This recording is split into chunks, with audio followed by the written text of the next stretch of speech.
local people, important issues. CBS 10 WILM's weekly focus on the Lower Cape Fear region. This is Byline Wilmington with your host, Don Ansell. Welcome and a very good morning to you. Well, immigration is a major hot button issue that's been further ignited by the Arizona immigration bill, SB 1070. Recently, the New Hanover County Commission voted to support SB 1070, and that's what we're talking about today, the immigration issue. Our guest, immigration attorney, now with the Public Defender's Office, Ken Hatcher, although your comments today do not reflect the policies of the Public Defender's Office. Yes, so it's I want important to make to that say. clear. It's important Ken, to say that. Thank you for joining us. And the Vice Chair of the New Hanover County Commission, Mr. Jonathan Barfield. The Commission, by the way, recently voted in a slim 3-2 margin to support SB 1070. Commissioner Barfield's did not vote in favor of that resolution. Correct.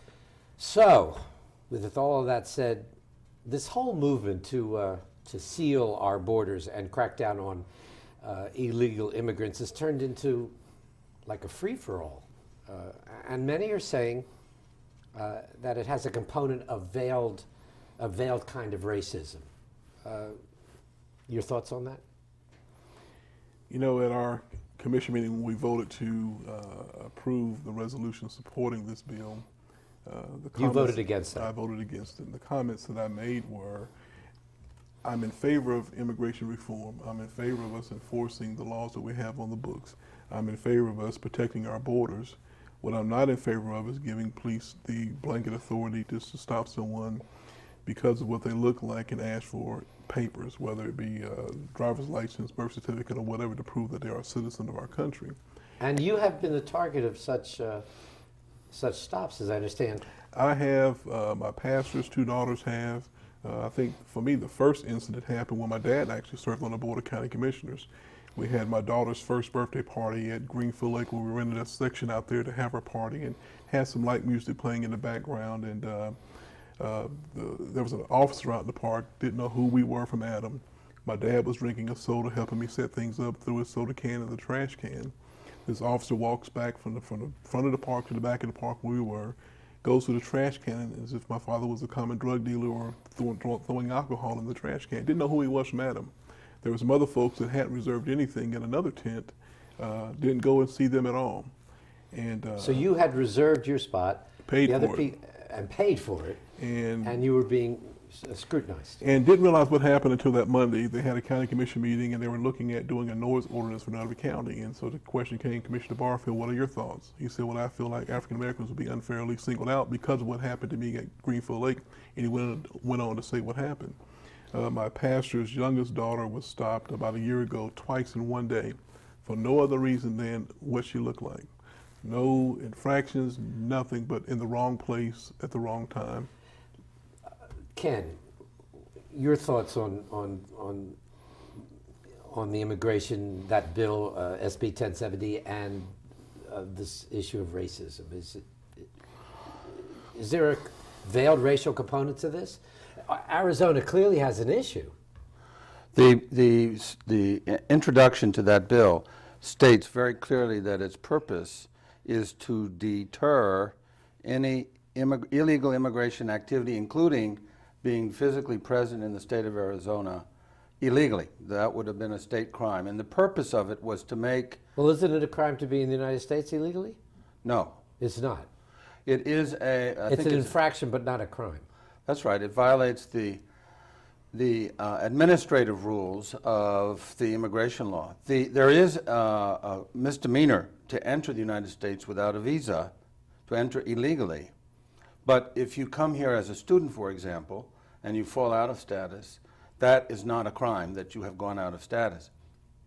I think it's important to recognize that racial animosity and ethnic issues may motivate some of the people who oppose legalization of the status of undocumented aliens. But there are also genuine concerns about border security and just the notion of coming into the United States illegally.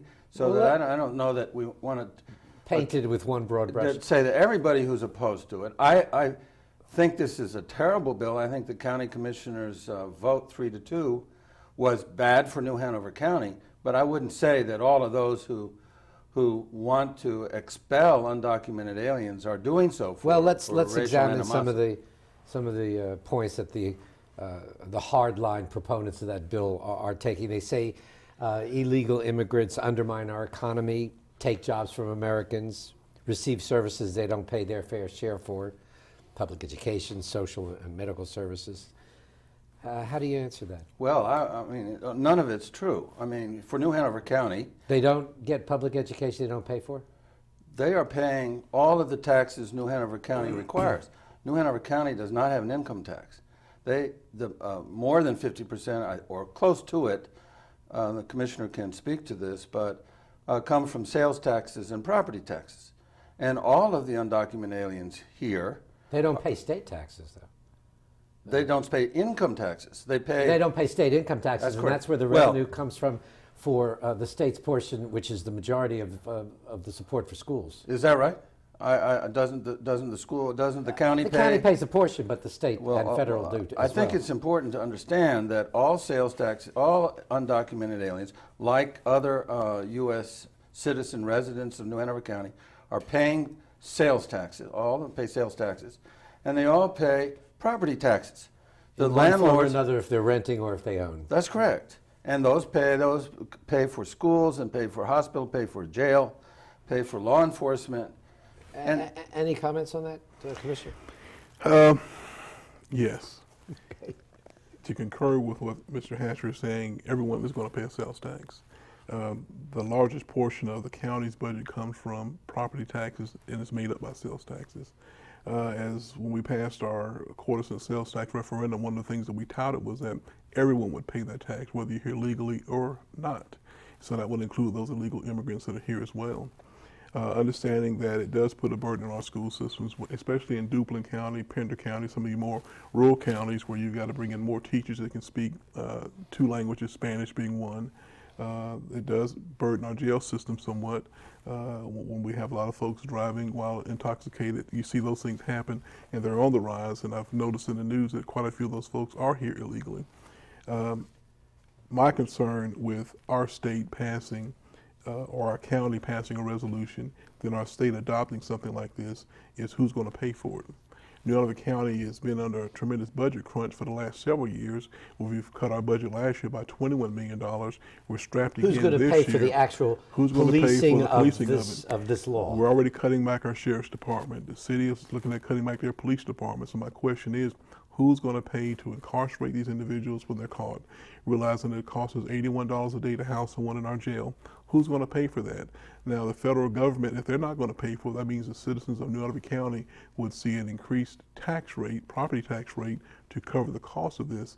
So my point is, when you pass a resolution in support of something, you've got to look at the full ramifications of what you're talking about, not just saying we are in favor of this, but what is it going to cost the citizens of our community? We're going to come back, take a break. We'll talk more with Ken Hatcher, immigration attorney who works at the Public Defender's Office. His comments are not relevant to the policies of the Public Defender's Office. And the Vice Chair of the New Hanover County Commission, Jonathan Barfield. We come back. Is it reasonable to ask people to carry citizenship identification? We'll talk about that. Stay with us.